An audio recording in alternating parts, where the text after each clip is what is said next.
Bienvenue sur Histoire cachée, la chaîne où nous explorons les zones d'ombre et les vérités oubliées derrière les grandes figures de l'histoire. Il existe des noms que l'on prononce avec une révérence presque instinctive, sans vraiment savoir pourquoi. Dante Alighieri est de ceux-là. Père de la langue italienne, auteur de l'une des œuvres les plus ambitieuses que la littérature occidentale ait jamais produite, figure tutélaire de toute une civilisation. Le portrait est connu, la statue solidement dressée sur son socle. Mais derrière ce monument se trouve un homme que sa propre ville a condamné à mort, un politique brisé par l'exil, un mari dont la femme ne figura jamais dans ses écrits, et un poète qui osa placer des papes régnants en enfer. C'est cet homme-là que nous allons chercher. Florence, à la fin du XIIIe siècle, n'est pas encore la ville des Médicis et de la splendeur Renaissance que l'imagination collective retient. C'est une cité prospère, certes, l'une des plus actives d'Italie sur les plans commercial et financier, mais aussi une ville déchirée par des rivalités politiques d'une violence chronique. C'est dans ce contexte, probablement au mois de mai ou de juin 1265, que naît Durante degli Alighieri, un prénom long qu'il réduira toujours à Dante, et c'est sous ce nom raccourci qu'il entrera dans l'histoire du monde. Sa famille appartient à la petite noblesse florentine. Les Alighieri ne sont pas des puissants, mais ils ne sont pas sans prestige non plus. La tradition familiale remontait, selon les récits transmis de génération en génération, à un ancêtre du nom de Cacciaguida, chevalier de son état, qui avait péri lors d'une croisade en 1148. Dante lui-même évoquera cet aïeul avec une fierté manifeste dans sa grande œuvre, comme si cette origine guerrière et lointaine lui conférait une légitimité au-delà de la mêlée politique de son époque. Sur ses parents, les sources sont avares. Sa mère disparaît des textes très tôt, probablement morte alors que l'enfant était encore jeune. Son père, dont on sait peu de choses, lui laissa une modeste aisance, suffisante pour que le jeune Dante puisse se consacrer aux études sans les contraintes les plus sévères de la nécessité matérielle.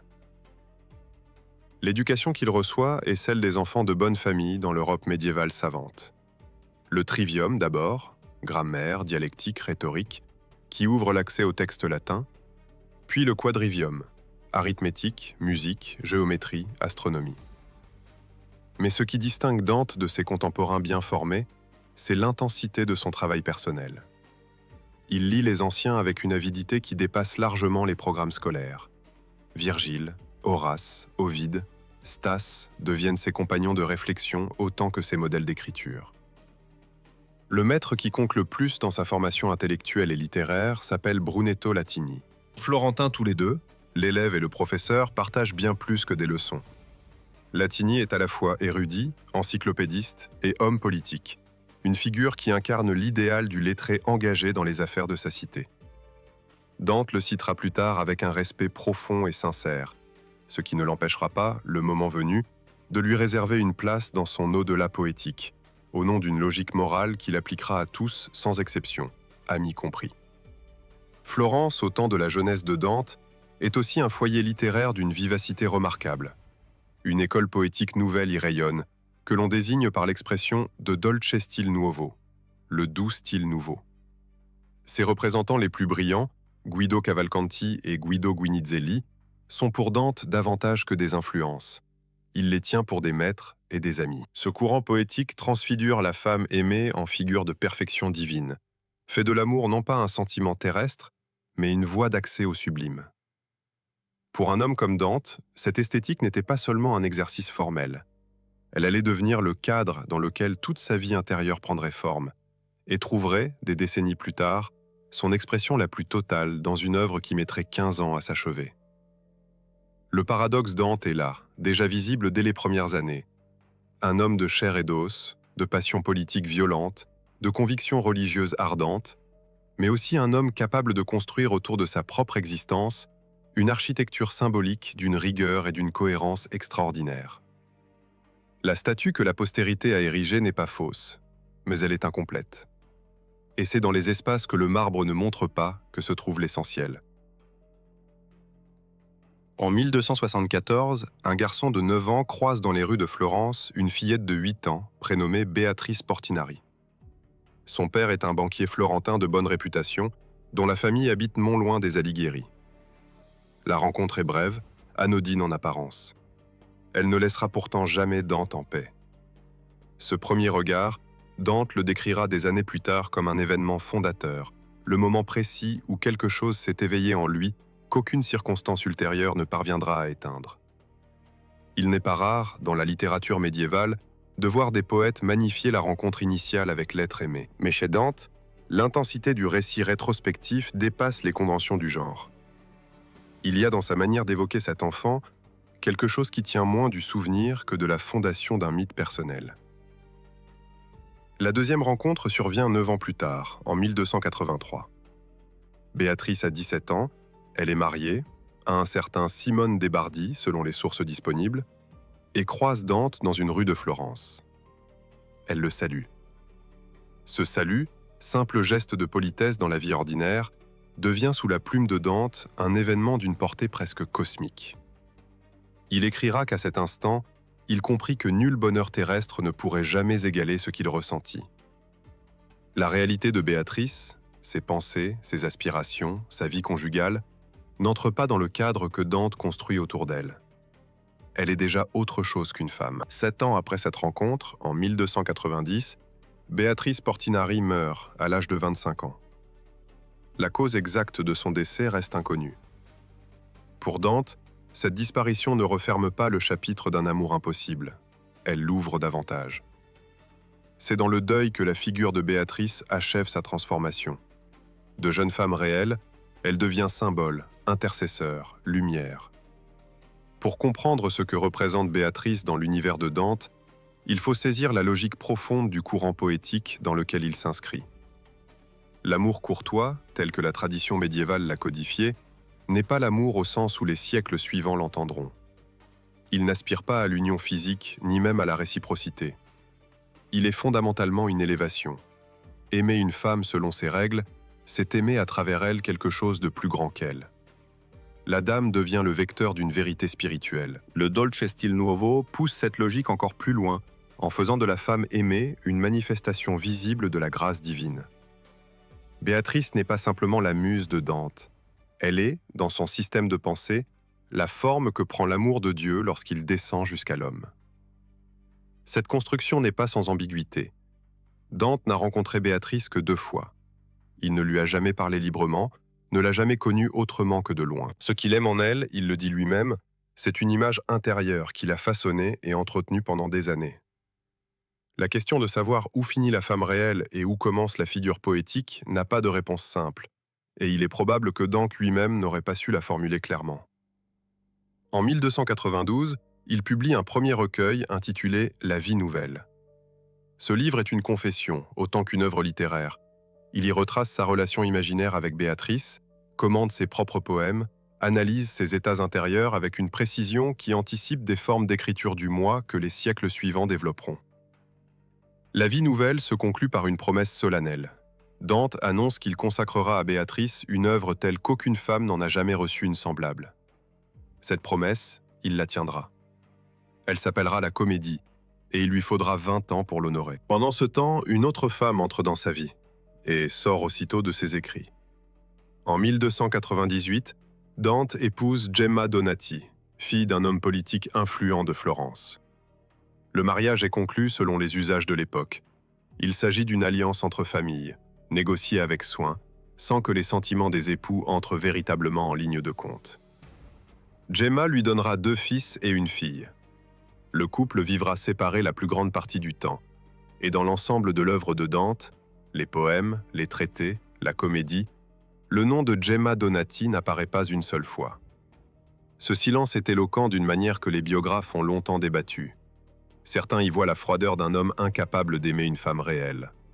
D'autres, une fidélité absolue à un idéal construit dans l'enfance et jamais renégocié. D'autres encore, plus prosaïquement, le signe que le mariage par arrangement au Moyen-Âge n'impliquait pas que l'on mêlât la vie conjugale à la vie de l'esprit. Ces interprétations ne s'excluent pas.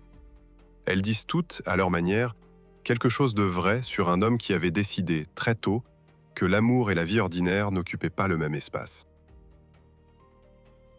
Florence, à l'aube du XIVe siècle, est une ville où la politique ne se pratique pas depuis des tribunes tranquilles. Elle se joue dans les rues, dans les alliances de famille, dans les trahisons nocturnes et les retournements d'alliances que personne n'annonce à l'avance. Dante y entre de plein pied, non par ambition froide, mais par conviction profonde que la cité est une chose vivante dont chaque citoyen éduqué porte une part de responsabilité. L'Italie de cette époque est structurée autour d'un conflit ancien et jamais vraiment résolu entre deux forces qui se disputent la légitimité du pouvoir. Les Guelfes soutiennent l'autorité spirituelle et temporelle du pape, les Gibelins défendent la primauté de l'empereur du Saint-Empire romain germanique.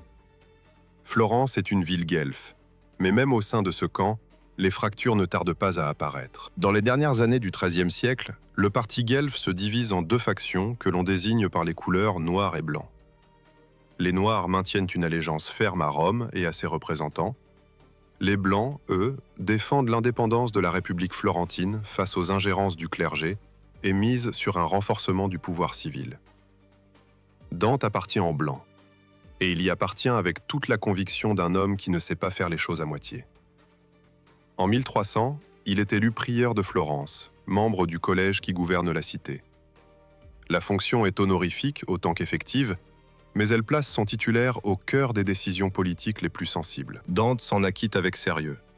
Il participe aux délibérations, assume les arbitrages difficiles et se retrouve très vite confronté à une réalité que les idéaux ne suffisent pas à résoudre. La violence entre factions est endémique, et chaque tentative de neutralité apparaît, aux yeux des partis en présence, comme une trahison déguisée. En 1302, les Noirs prennent le pouvoir par la force, avec l'appui discret mais décisif du pape Boniface VIII, dont l'influence sur les affaires florentines ne cesse de croître. Pour Dante, qui se trouve alors en déplacement diplomatique hors de la ville, la nouvelle arrive comme un coup près. En son absence, un tribunal le juge. Les charges retenues contre lui sont formulées dans le langage juridique de l'époque. Malversation financière, opposition à la volonté du Saint-Siège, activité contraire aux intérêts de la cité. Ces accusations, dont la plupart des historiens s'accordent à dire qu'elles relevaient davantage de la vengeance politique que de faits établis, entraînent une condamnation à 2 ans d'exil, la confiscation de tous ses biens et l'interdiction définitive d'exercer une fonction publique à Florence.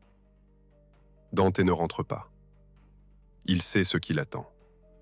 Quelques mois plus tard, en 1302, un second jugement aggrave la sentence. La peine de mort est prononcée contre lui par contumace. Si jamais il remet les pieds dans sa ville, il sera brûlé vif. Il a 37 ans. Il ne reverra jamais Florence. Ce qui commence alors est une errance de près de 20 ans, à travers une Italie morcelée où les cours seigneuriales offrent parfois un refuge temporaire à des lettrés sans attache. Dante séjourne à Vérone, sous la protection des Scaligeri. Il passe par Bologne, par la Lunigiana, par Paris, selon certaines sources, bien que la durée et les circonstances exactes de ce séjour français demeurent débattues. Partout, il écrit. Partout, il pense à Florence comme à une blessure qui ne cicatrise pas. En 1313, une occasion semble se présenter. Henri VII de Luxembourg, roi des Romains puis empereur, descend en Italie avec l'intention de restaurer l'autorité impériale et de réconcilier les factions rivales. Il amnistie les exilés politiques de tous bords. Dante, qui voit dans une monarchie forte le seul rempart contre la désunion et la corruption des pouvoirs ecclésiastiques, place en lui un espoir immense. Il lui adresse des lettres d'une ferveur politique rare, l'exhortant à agir vite et avec fermeté. Mais Henri VII meurt en 1313, emportant avec lui les dernières perspectives réalistes d'un retour. En 1315, Florence propose à Dante quelque chose qui ressemble à une amnistie, mais qui en est en réalité l'exact contraire. Il lui est offert de rentrer, à condition de se présenter publiquement, de reconnaître ses fautes devant les autorités de la ville et d'acquitter une amende. Dante refuse. La lettre qu'il adresse en réponse à ces conditions, dont la teneur nous est partiellement connue, exprime avec une netteté qui ne laisse aucune ambiguïté ce qu'il pense de cette proposition. Un tel retour serait une humiliation indigne d'un homme libre. Il préfère l'exil à la capitulation. La même année, un nouveau décret de mort est prononcé contre lui, étendu cette fois à ses fils. Cette intransigeance, admirable ou orgueilleuse selon le point de vue que l'on adopte, dit quelque chose d'essentiel sur Dante. Il n'est pas un homme de compromis lorsqu'il s'agit de ce qu'il considère comme une vérité. Cette même rigidité morale qui lui coûtera sa patrie est précisément celle qui donnera à son œuvre sa force singulière, la capacité de nommer, de juger et de condamner sans égard pour les conséquences personnelles. Il existe une question que les lecteurs de la comédie posent rarement, tant l'œuvre s'est imposée comme un monument sacré de la littérature mondiale. Comment un homme du Moyen-Âge, catholique fervent, profondément attaché aux structures de sa foi, a-t-il pu écrire un texte dans lequel il condamne nommément des papes régnants aux tourments éternels de l'enfer? La réponse à cette question éclaire non seulement l'œuvre, mais l'homme tout entier. Dante commence à composer la comédie aux alentours de 1306, dans les premières années de son exil. Il la travaillera pendant près de 15 ans, jusqu'au dernier mois de sa vie. Le texte qu'il construit est d'une ambition sans précédent dans les lettres de son époque.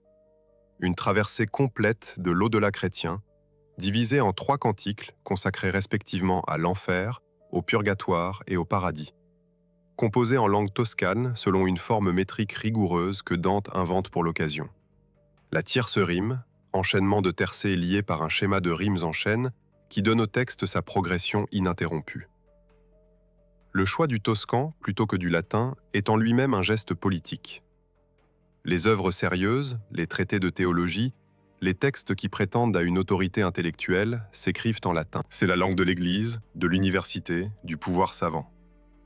Écrire en langue vulgaire, c'est s'adresser à ceux que le latin exclut, les artisans, les marchands, les femmes, tous ceux que l'éducation formelle n'a pas atteints. Dante le revendique explicitement dans ses traités théoriques. La connaissance ne doit pas rester prisonnière d'une langue d'initié. Ce choix lui vaudra d'être regardé avec condescendance par une partie de ses contemporains lettrés, qui peineront à prendre au sérieux une œuvre rédigée dans ce qu'ils appellent la langue du peuple.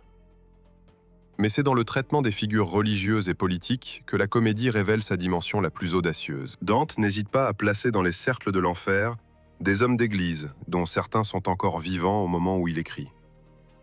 Nicolas III, pape de 1277 à 1280, est relégué dans la 8e fosse du 8e cercle, parmi les simoniaques, ceux qui ont vendu ou acheté des charges ecclésiastiques. La simonie tire son nom d'un personnage de l'Antiquité chrétienne qui avait tenté d'acheter aux apôtres le pouvoir de conférer le Saint-Esprit. Que Dante utilise ce crime précis pour condamner un souverain pontife dit clairement ce qu'il pense de la corruption qui ronge l'institution depuis ses sommets. Plus significatif encore est le sort réservé à Boniface VIII, le pape dont l'intervention politique directe a contribué à l'exil de Dante. Dans un procédé littéraire d'une habileté remarquable, Dante fait prédire par l'âme déjà damnée de Nicolas III l'arrivée prochaine de Boniface en enfer, alors que ce dernier est encore en vie au moment où se situe fictivement l'action du poème. Le lecteur sait ce que le personnage fait semblant d'ignorer. L'effet est dévastateur. Boniface VIII est condamné avant même sa mort, par la logique implacable d'une justice poétique qui n'attend pas les tribunaux humains. Clément V, qui déplacera le siège pontifical d'Avignon et dont Dante juge l'action avec une sévérité égale, reçoit le même traitement. Ce procédé de la prophétie rétrospective, présenté comme une vision de l'avenir des événements que Dante connaît parfaitement puisqu'ils se sont déjà produits au moment de l'écriture, est l'une des innovations les plus audacieuses de la comédie sur le plan narratif. Il permet à Dante de parler du présent avec toute l'autorité d'un prophète, tout en maintenant l'architecture fictionnelle du voyage dans l'au-delà. C'est un instrument de satire politique d'une précision chirurgicale, dissimulé sous les formes d'une vision mystique. La tension théologique au cœur de l'œuvre est tout aussi frappante. Dante est un croyant sincère, nourri de la scolastique médiévale, profondément marqué par la pensée de Thomas d'Aquin. Mais sa foi ne le rend pas docile envers l'institution qui en est la gardienne officielle. Il distingue avec soin entre ce que l'Église devrait être et ce qu'elle est devenue sous la gouverne de pontifes corrompus. Dans son traité de la monarchie, rédigé entre 1312 et 1313, il défend l'idée d'une séparation nette entre le pouvoir temporel, qui relève de l'empereur, et le pouvoir spirituel, qui relève du pape. Chacun souverain dans son domaine, aucun ne devant empiéter sur l'autre. Cette thèse le mettra durablement en conflit avec Rome, et le traité sera condamné et brûlé publiquement plusieurs décennies après sa mort. Le choix de Virgile comme guide à travers l'enfer et le purgatoire ajoute encore une couche à cette complexité. Virgile est un poète latin, mort avant la naissance du Christ, donc incapable d'avoir reçu le baptême. Dans la théologie médiévale stricte, sa place ne saurait être qu'en enfer, et c'est d'ailleurs là que Dante le loge, dans le limbe, premier cercle réservé aux âmes vertueuses nées avant la révélation. Mais lui confier le rôle de guide, de figure de sagesse et de protecteur du voyageur, c'est affirmer que la raison humaine, que Virgile incarne, conserve une dignité et une valeur propre, même en dehors du cadre de la grâce chrétienne. Ce n'est pas une hérésie au sens strict, mais c'est une position philosophique qui témoigne d'une pensée indépendante, refusant de réduire la vérité aux seules frontières de la doctrine officielle. L'enfer de Dante n'est pas un lieu de terreur abstraite conçu pour effrayer les âmes timorées. C'est une architecture de la pensée morale, construite avec la rigueur d'un géomètre et la sensibilité d'un poète qui connaît la fragilité humaine de l'intérieur.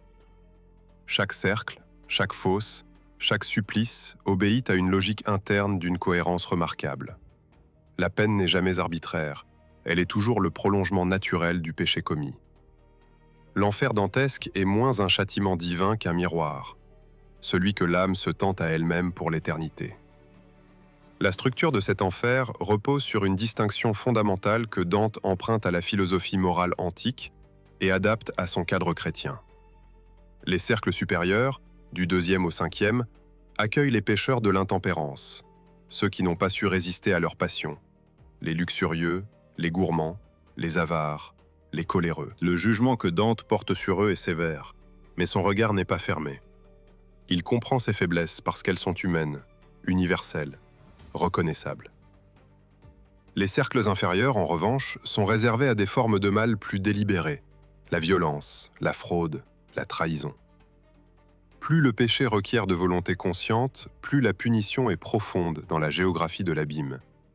Le limbe, premier cercle, échappe à cette logique du châtiment actif. Dante y découvre les grands esprits de l'Antiquité, Aristote, Platon, Homère, et Virgile lui-même, qui y séjournerait sans la mission que lui a confiée Béatrice. Ces âmes ne souffrent d'aucune douleur physique.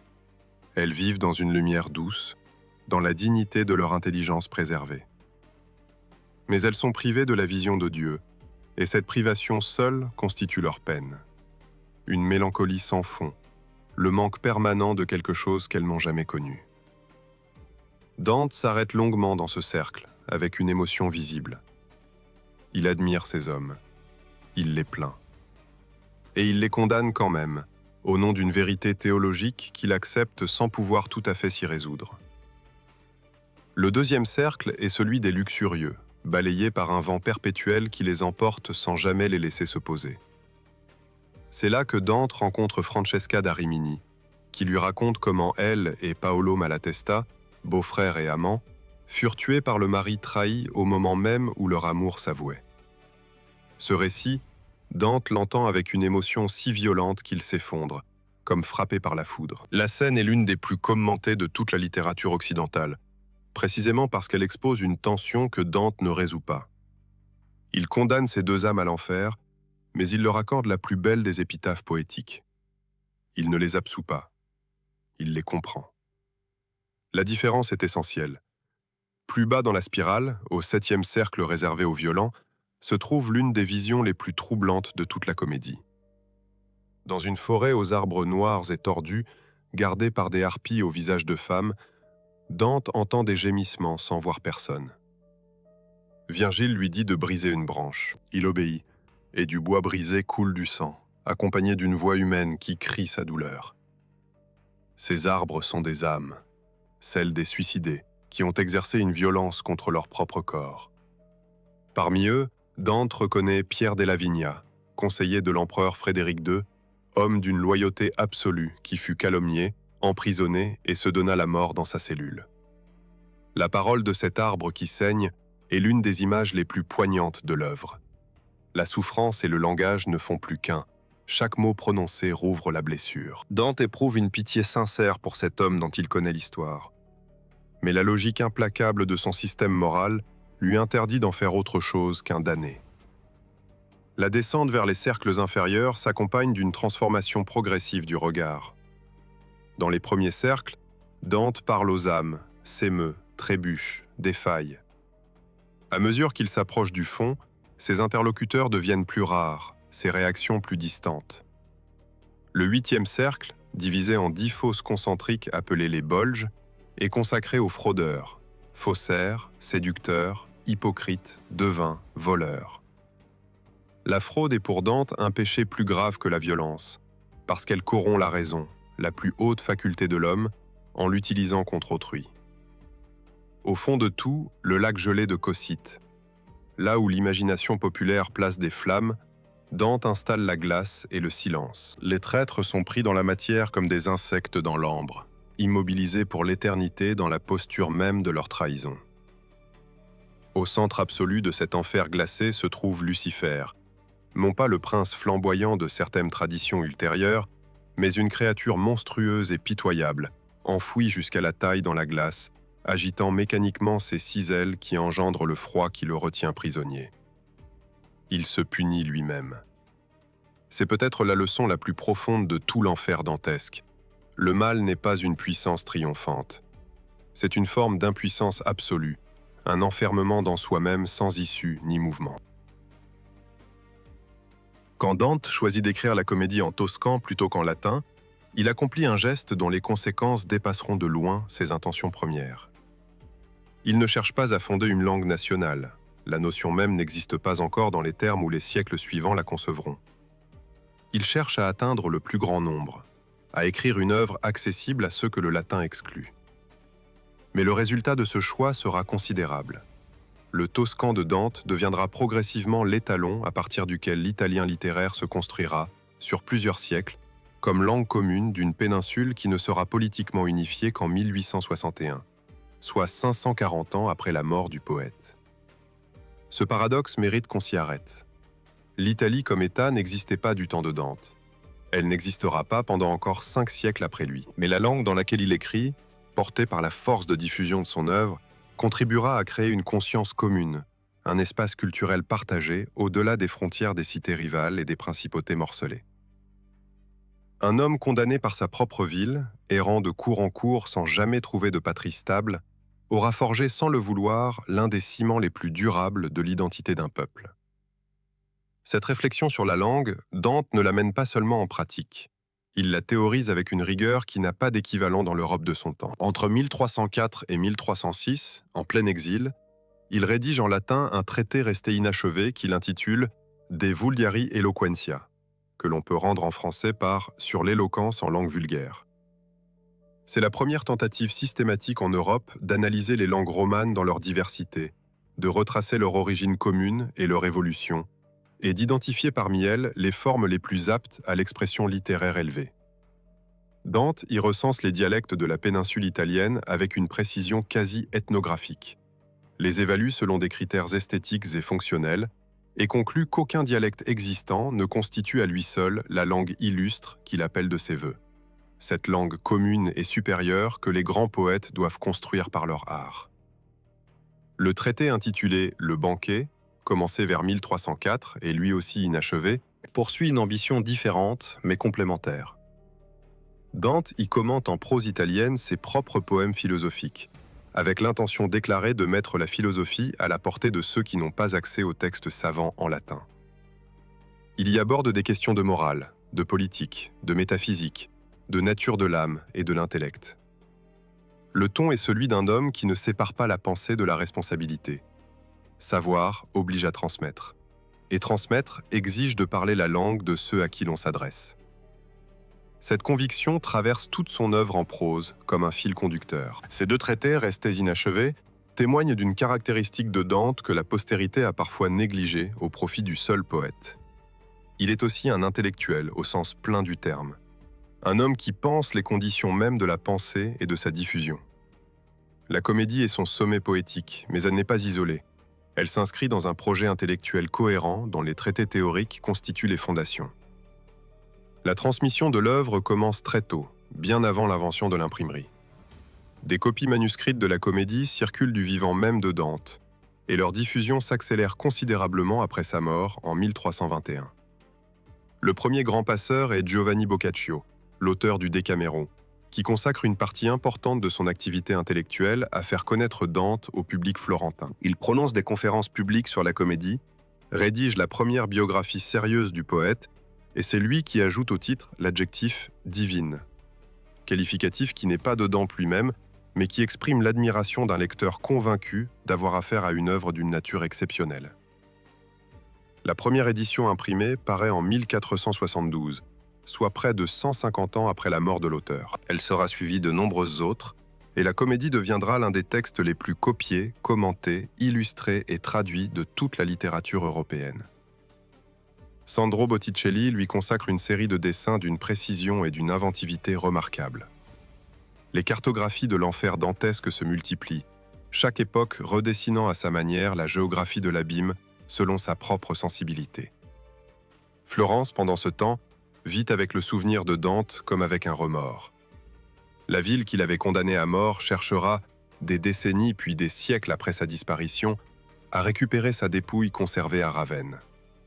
Les autorités ravennaises refuseront avec une constance remarquable.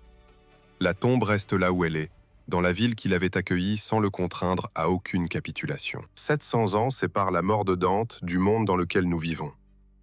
7 siècles de guerre, de révolution, d'effondrement d'empire et de reconfiguration profonde de la pensée humaine. Et pourtant, la comédie continue d'être lue, traduite, commentée, mise en scène, adaptée, non pas comme un objet de curiosité archéologique, mais comme un texte qui parle encore à des lecteurs que rien, en apparence, ne relie à un poète florentin du XIVe siècle. Cette longévité n'est pas un accident. Elle tient à quelque chose de précis dans la nature même de l'œuvre. La postérité de Dante est d'abord une histoire de récupération successive, dont chacune dit autant sur l'époque qui s'en empare que sur l'œuvre elle-même. Le Risorgimento italien du XIXe siècle fait de Dante le père symbolique de la nation à construire, l'homme qui avait rêvé d'une Italie unie et qui avait écrit dans une langue commune avant même que cette communauté existe politiquement. Les patriotes du XIXe siècle trouvent dans son œuvre les arguments dont ils ont besoin, et sa figure devient une icône du mouvement pour l'unification. Dante n'avait pas demandé à devenir un emblème national. Il n'aurait probablement pas reconnu dans ce projet politique celui qu'il appelait de ses vœux. Mais les symboles obéissent rarement aux intentions de ceux qui les ont produits. Au XXe siècle, les lectures se diversifient et se complexifient. Les poètes modernistes, à commencer par Thomas Stearns Eliot, voient dans Dante un précurseur de leur propre recherche formelle. Un homme qui avait compris que la forme et le sens ne peuvent pas être dissociés, que la manière dont on dit une chose fait partie intégrante de ce qu'on dit.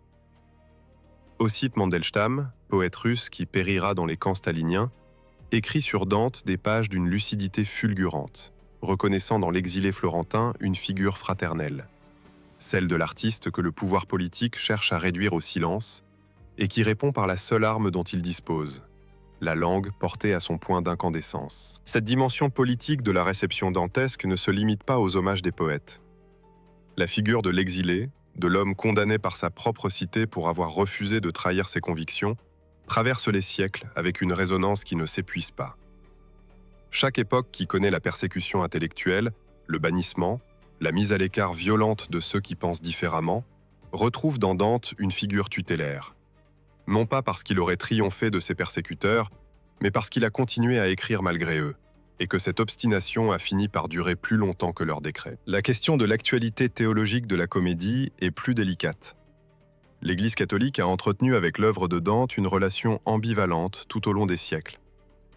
Le texte qui condamne des papes à l'enfer, qui défend la séparation du temporel et du spirituel, qui fait d'un poète païen le guide de l'âme chrétienne, ne pouvait pas être accueilli sans réserve par une institution prompte à surveiller les frontières de la doctrine. Le traité de la monarchie fut mis à l'index, la liste des ouvrages interdits aux catholiques, et n'en fut retiré qu'en 1881. Pendant 5 siècles, le texte politique de Dante était officiellement défendu de lecture pour les fidèles. La comédie, elle, échappa à cette condamnation. Trop populaire, trop profondément enracinée dans la culture chrétienne pour être supprimée, mais surveillée de près dans ses interprétations. Ce qui frappe le lecteur contemporain, au-delà des débats théologiques et politiques, c'est peut-être la modernité psychologique de l'œuvre. Dante a construit un système de l'au-delà qui est aussi, et peut-être surtout, une cartographie des états intérieurs. L'enfer n'est pas seulement le destin des méchants après la mort. C'est la description de ce que devient une conscience humaine lorsqu'elle s'enferme dans ses propres limitations. lorsqu'elle choisit la rigidité de la haine, de l'avarice ou de la trahison, plutôt que le mouvement difficile vers quelque chose de plus grand qu'elle. Le purgatoire est le lieu de ceux qui acceptent de changer. Le paradis est celui de ceux qui ont appris à sortir d'eux-mêmes. Cette architecture spirituelle parle à des lecteurs qui ne partagent aucune des croyances théologiques de Dante, précisément parce qu'elle décrit des réalités humaines que la foi n'a pas le monopole d'éprouver. Dante est mort en septembre 1321 à Ravenne, loin de Florence, dans la ville qu'il avait accueillie sans lui demander de se renier. Il avait 56 ans. La comédie était achevée depuis peu. Florence, qui l'avait banni vivant, a fini par lui élever une statue. Elle trône aujourd'hui devant l'église Santa Croce, là où le poète n'est pas enterré. La tombe reste à Ravenne. Certains silences géographiques ont plus de sens que les monuments. Merci de nous avoir accompagnés jusqu'au bout de ce voyage dans la vie et l'œuvre de Dante Alighieri. Si cette histoire vous a touché, n'hésitez pas à laisser un like et à vous abonner à Histoire cachée. Chaque semaine, nous vous proposons des récits que nous avons longuement étudiés pour vous les livrer dans toute leur profondeur.